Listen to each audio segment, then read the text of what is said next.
What's happening, everybody? It's me, your resident supervillain, Mr. J. Washington. I am here with my review for Season 1, Episode 8 of She-Hulk Attorney at Law on Disney+. And if you have not seen this yet, you should know the drill by now. Come on back, because there will be spoilers. As always, I want to show my gratitude and appreciation to each and every one of you all that are here. Thank you, everybody who has come back, who has watched other videos I've done, or seen me other places, and come here and want to rock with me on this, yo.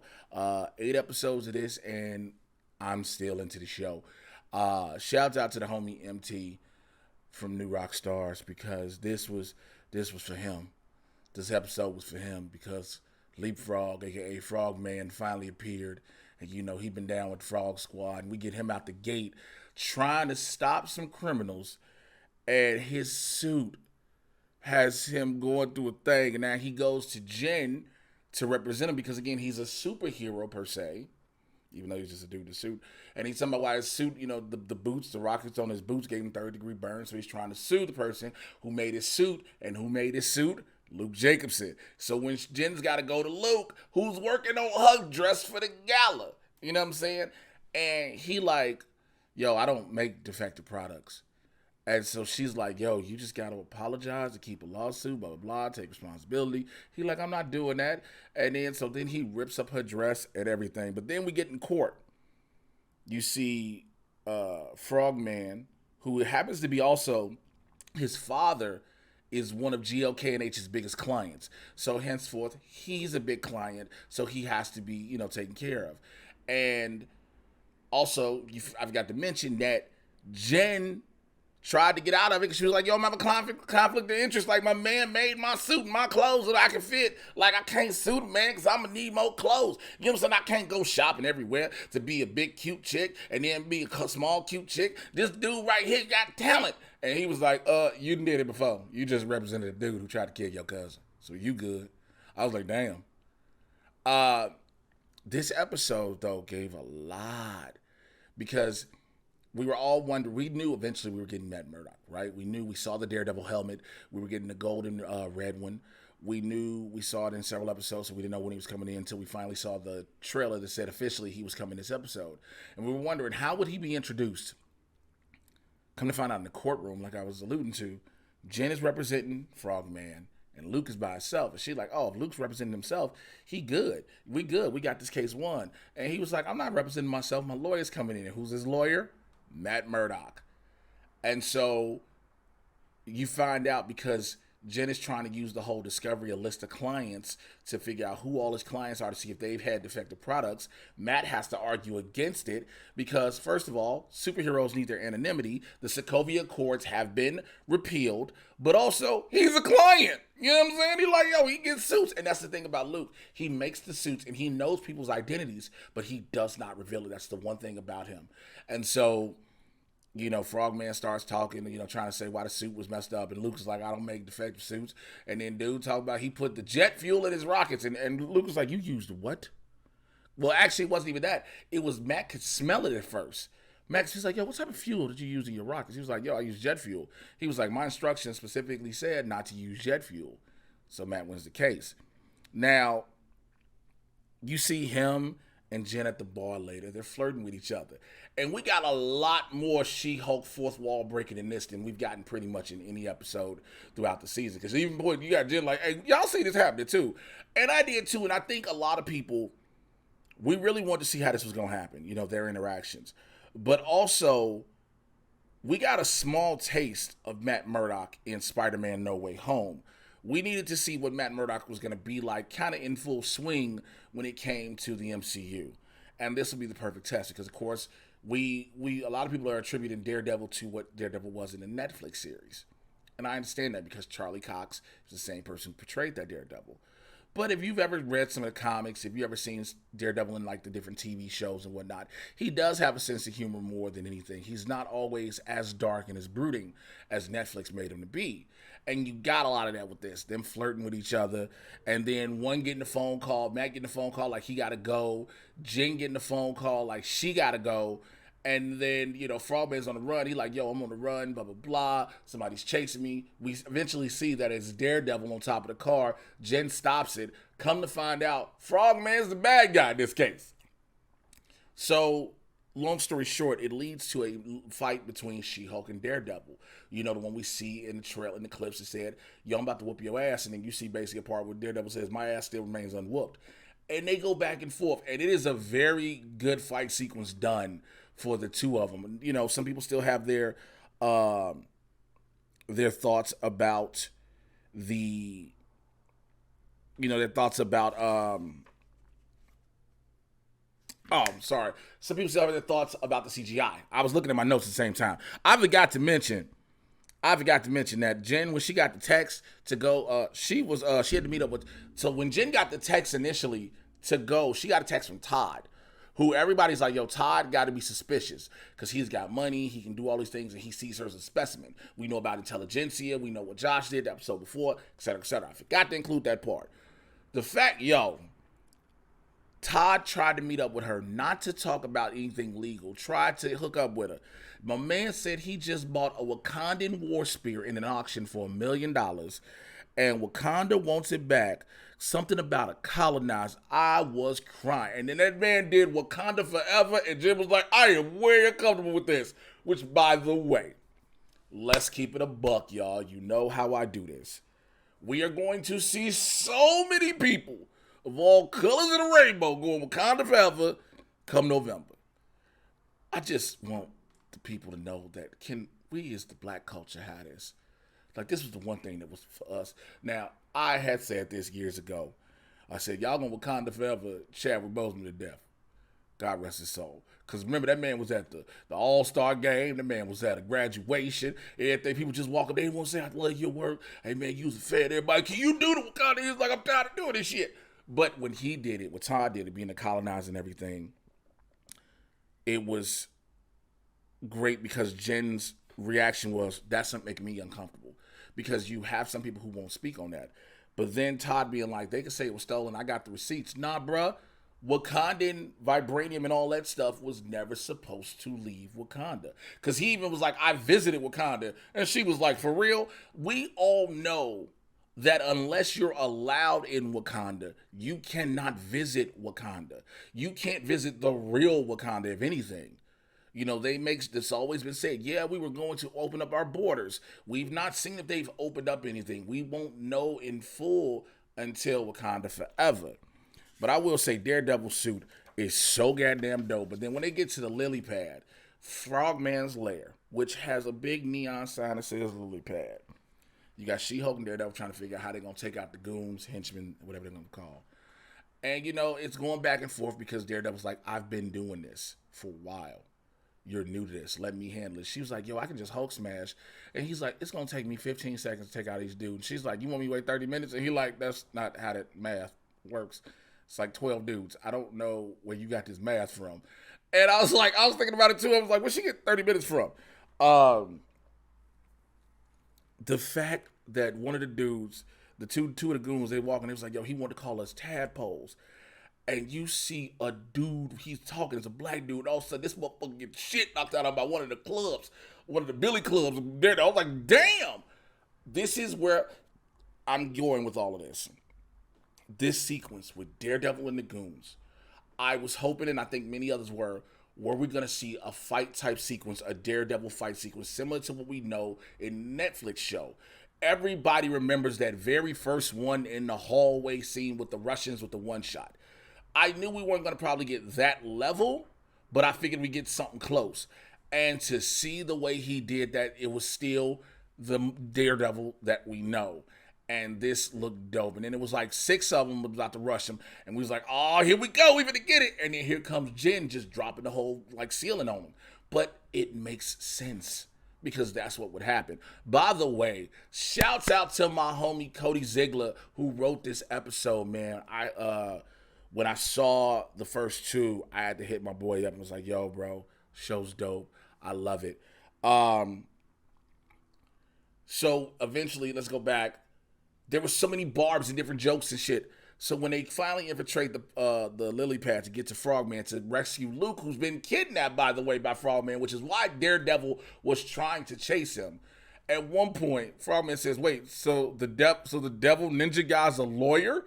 Because he knew that they were arguing about different law terminologies and how to do this because like trying to get away with things and different precedents, excuse me. And so Daredevil says, I'm not a lawyer. I'm just a big fan of legal dramas. What? The way Cody wrote this episode was so dope. But LeapFrog thought he was going to escape, jumped out a window, and broke his legs. So you got him and Jen together, afterwards. Then she was like, yo, you going to stay talk to the police? He's like, I'm not really a talk to the police type dude, secret identity. And she was like, well, when do you leave? He like tomorrow. She was like, yeah, well, maybe next time when I come back in town, I can take you out to dinner. She was like, we ain't got to wait till all that. And they go and fucking. And the best part is, this is the best part about it. This is beautiful thought process, continuity, and works. They go in the door. He still got on the full Daredevil suit. Helmet and everything. And she got on her suit. But remember, her suit shrinks and, adjusts to her size. So she's back to regular Jennifer Walter size. But Daredevil out there getting it. And then he throws off the helmet. Then she tried to help him take it off. And it's the most confusing thing. Things that we have asked many times watching these shows. Like, how do you put that on? How do you take that off? How easy is it? But then they go. Bro, it was the best thing. And then afterwards in the morning, you got Daredevil doing the walk of shame. His mog is in broad daylight walking down the street with his boots off over his shoulders, whistling, just having a good time. Like, he had a good one. Jen on the couch like this, they got broke off. Nikki come in like, yo, you still got to go to the gala. We got to get you dressed. And then she's like, yo, did you just, with the devil? Yeah. Okay, anyway. But the thing is, this is when Jen does more fourth wall breaking. Like, yo, this episode should have ended. Because that's what a lot of people think. The great conclusion of them having sex. See you later. He's done his part. She's done her part. They did each other. And then he leaves, But to know that the gala still has to happen. Because remember, we still need to know some other things. And so it's the way she talks is like, oh, this is the episode before the last episode. So she goes, because remember, she's nominated for Female Lawyer of the Year. Her and like 6 other women, I believe, 7 other women. And it was some bullshit because all of them ended up winning. Which is basically like, how does it feel to be a lawyer? How does it feel to be a female lawyer? And Mallory Book said the best thing. It's undaunting, it's tiring, and it's constantly having to answer the question, how does it feel to be a female lawyer? Because it's the truth. And again, for people who have pushed back up against this show, who have used that bullshit statement of it's too woke and blah, blah, blah. It's not. This show has been about talking about what a woman in the workplace, a professional woman up and coming in her firm goes through. And you find out more women as well. Again, the show is broken down as a single 30-something lawyer navigates dating. And also, oh yeah, she happens to have superpowers and be a Hulk. So her struggles in the workplace. Remember, when she got the job at GLK&H, she came in as Jen. And dude was like, nah, you need to be She-Hulk right now. Not now, but right now. And so to have all of them win as a, see, we can just say, y'all are winners. You're all winners to us. It really wasn't. It was just a brush off. And then to ask that question, what's it like to be a female lawyer? That was thing. But as Jen was about to start talking and thanking her parents and everybody, because again, Todd's there watching because he has money to beat things. Jen's talking, and then all of a sudden it cuts out, and you hear from Intelligentsia, you want to see who She-Hulk really is, and all this stuff, because her phone was cloned, remember? So all of her dating swipes are up there, a bunch of Captain America's ass is up there, but it's also like the videos that she's done with Josh that he recorded. It's a bunch of revenge porn. And she, again, it's an invasion of privacy. It doesn't matter what she does in her personal life. If it's not illegal, if this shit ain't affecting nobody, who she fuck, how many people she bone, when she bone them, how many people she swipe on, how many people she don't. That's her business. And to blast her like that. Because again, remember in episode 1, when you got, when you have Bruce training Jen, he tells her one of the things she has to do is control her anger. And her talking about being a woman in America, etc., in society, having to always control it.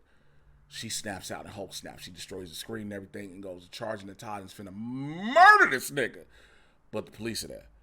I think it's like damage control. The way that seems like damage control that was there. And has to calm her down. But that's the end of the episode. And I think that is a very good ending to lead us into our finale next week. But I think it's also fucked up because it's real what happens to women. There's revenge porn out there all the time. Dudes getting salty because they can't either get with somebody, they break up with somebody. So now all of a sudden you want to post their nudes, post a video they done and they sent you, or thirst traps or whatever y'all might have made a tape together. Let me stop for a second and keep it 100 with y'all as a grown ass man who has been fortunate and blessed to have women send him nudes, then send videos, then made videos, etc., etc. If any woman, fellas, ever does that with you, that is an honor and a privilege, and she respects you. Please don't be some lame ass, goof ass, bitch ass nigga and put that shit out there because you mad because she done moved on. You a whole hoe if you do that. Plain and simple. I got women I never talked to again. I probably, our lives are going separate paths. They've gotten married, etc., etc. But guess what? What we've done is literally still with me because you entrusted me with that. Lame ass niggas do shit like that. Lame ass goof ass dudes do shit like that. Bitch ass dudes do things like that. And I'm sorry I'm swearing so hard right now, but when I see that happens, it frustrates the dog shit out of me. Because no woman deserves that, no man. Nobody deserves that in general. But women indeed. And then you're putting out nudes like, oh, I'm going to show everybody what she looks like. Yo, women out here showing their bodies freely as they should be able to if they want to. A woman can show her body level, her life how she wants. It is not for us to judge her body, and that's not our bodies to even dictate and have a say so over. What the fuck, y'all? But again, this episode has been so amazing on top of the show. Oh yeah, by the way, after the fight, I forgot to mention, when Jen and Matt are talking right before I think the suit comes, she finds out that it's him in the suit. The Netflix Daredevil theme plays and he says, "I'm Daredevil." I said, "Oh my God, they doing it." Which, by the way, this is a very dope appreciation that I have to give to Kevin Feige, the writers, Jessica Gao, the showrunner, etc., because they've been in different Marvel shows and even movies. They've been incorporating these classic themes that we're embedded in our heads, that when we hear them, we feel a certain way. Go back to Multiverse of Madness. You start to hear the X-Men 97 theme when Xavier comes out. Miss Marvel, when Bruno tells Kamala she's a mutant. The X-Men 97 theme. Now the Daredevil theme. There's different little things you hear that invoke an emotion because now it's bringing all of your worlds together. I have been giving this show a 4.5, 4.75. This one hit me as a 5. I was hoping to get the reveal of possibly the leader in this, because I don't think that it's just Todd and Josh. I think it's the leader behind it. Some people were saying when I was doing Break Room for the Rockstars, it was Stryker. But I'm like, who else wants a Hulk blood that bad and wants to, things like that, and feels like you don't deserve this power. When you hear those lines, you don't deserve this. That was the thing that Blonsky said in The Incredible Hulk. You don't deserve this power. But who else feels that way? Samuel Stearns, the leader. We know he's coming back for Cap 4. Why not give the introduction back into it? You have to know there has to be a reason he comes back and things like that. Also, I forgot to mention Jen when she's talking before she goes off to the gala. She's talking about this should end. This episode should be done. What is it? You're going to find out there's another Hulk and that he's red. We're getting the Thunderbolts. There has been rumors of recasting Thunderbolt Ross because he's the reason he becomes Red Hulk. Now, of course, William Hurt passed away, and the rumor was supposedly Harrison Ford, but now there's another thing saying that Kathleen Kennedy and all them and Lucasfilm shut that down. So we don't know what's going to happen with that, if we're going to get a Red Hulk, if we're going to get a totally amazing, totally awesome Hulk with Amadeus Cho. There's so much that could happen. But again, Marvel has been digging into their bag, bringing in characters and things like that, and now connecting all of the dots in different ways. People always keep saying, where do certain these shows fall in line? What is the purpose? I don't know the grand story. And I keep telling y'all, you don't have to know the story. Just follow along. Everything doesn't have to be a quintessential piece. It can play a small role here and there. This sets up Daredevil, Born Again, which we see now is going to be great. Potentially setting up Cap 4, New World Order. Also, the Thunderbolts, if we're going to go, since we had talked Red Hulk. All these different things. We don't know who else Luke Jacobson is making suits for in this phase. But I'm loving it all. And I'm here for it. I cannot wait till next week to the finale, but I want to know what you think down in those comments below. Y'all, you know your boy. For those who are new here, I always say this one basic, simple thing. Keep your comments civil. We are talking about comic book movies and TV shows. Calm down. All right. Follow me on Twitter, Instagram, TikTok. Oh, by the way, let me stop real quick. I dropped the Wakanda Forever trailer reaction, and a dude watched my whole video to go in the comments and say, I'm not going to like a video you did because of something you did 3-4 years ago. I remember this, blah, blah, blah. Motherfucker, you watched the video and commented. Thank you for your engagement regardless. I think some of y'all need to realize and think what you say first. But also, again, still keep it civil. Twitter, Instagram, TikTok at Mr. J Washington, MRJAY. You should know how to spell Washington. The Mad Titan Podcast, where I get you caught up on everything that's happening in the Marvel and DC live action cinematic universes. Is Barbershop Talk for Nerds. Come on in the convo with me and my host, the boy BC. So many other things. Again, American Gigolo. Check it out on Showtime. Me as Luther in episodes 2 and 3 right now, and then I will be back again in episode 8 in the season finale. But the show is great all the way through. Please check it out. Shouts out to the Punisher himself, John Barenthal. All right, holla at y'all next week for the finale. Take care. I'm out. Bye.